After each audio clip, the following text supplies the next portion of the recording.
J'ai découvert que mon conjoint espionnait mon téléphone.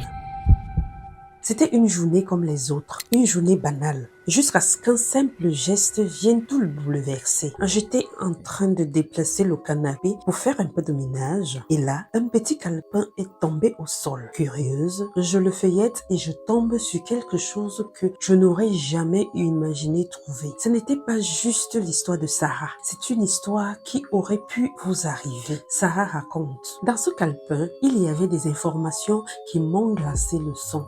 Un site web d'espionnage, des mots griffonnés à la hâte, des codes, une URL spy.com, le nom d'utilisateur, un mot de passe. Mon cœur s'est arrêté.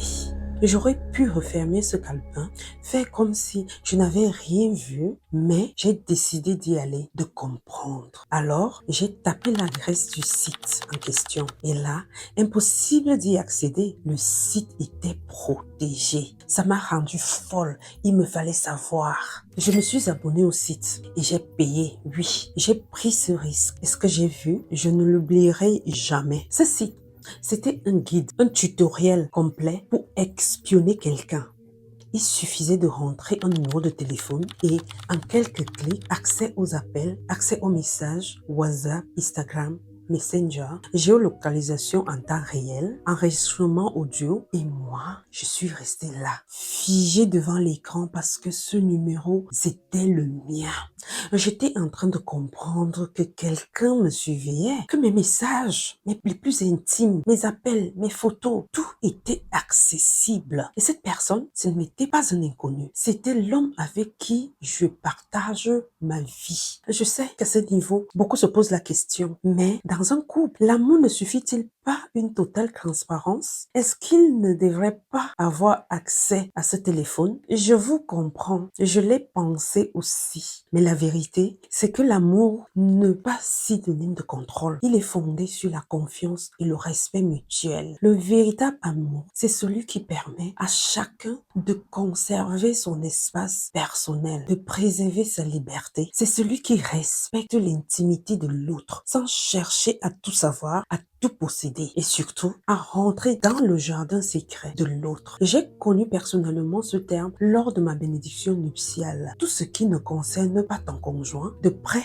ou de loin, se garde dans ton jardin secret. Quand quelqu'un s'introduit dans votre vie privée sans votre consentement, ce n'est plus de l'amour, c'est de la domination. Sarah poursuit. C'est à ce moment-là que j'ai réalisé que la confiance, une fois violée, ne revient jamais intacte. Ce n'est pas juste de la curiosité, c'est une forme de violence, une intrusion, un viol numérique. Je ne pouvais pas m'arrêter là. J'avais besoin de savoir depuis quand, jusqu'où il est allé. Alors, j'ai pris une décision que je n'aurais jamais imaginée. J'ai espionné son téléphone à mon tour. Et ce que j'ai découvert était encore pire que ce que j'imaginais. Savez-vous ce que Sarah a trouvé? Ça dépasse tout ce que vous imaginez. Dans la prochaine vidéo, je vous raconte tout ce que Sarah a découvert en accédant au téléphone de son conjoint. Les messages, les preuves, les secrets qu'il pensait bien cachés. Préparez-vous, rien ne sera plus jamais comme avant. Croyez-moi, ce genre de situation pourrait parfaitement être la vôtre. À chaque instant, quelqu'un quelque part pourrait découvrir un secret aussi terrible. Et toi, peut-être que tu vis quelque chose de semblable. Tu te sens seul, piégé, espionné. Tu doutes de tout. Tu te demandes si tu n'es pas en train de devenir folle. Tu pleures en cachette, tu souris en public, mais ton monde s'effondre à l'intérieur de toi. Tu crois que tu n'as plus droit au bonheur. Mais avant de faire une bêtise, avant de te laisser sombrer, accorde-moi juste 1 heure. 1 heure pour t'écouter, pour t'accompagner. Et je te montre qu'il y a autre chose après. Je peux t'aider à retrouver ta force, ta liberté, ta vérité.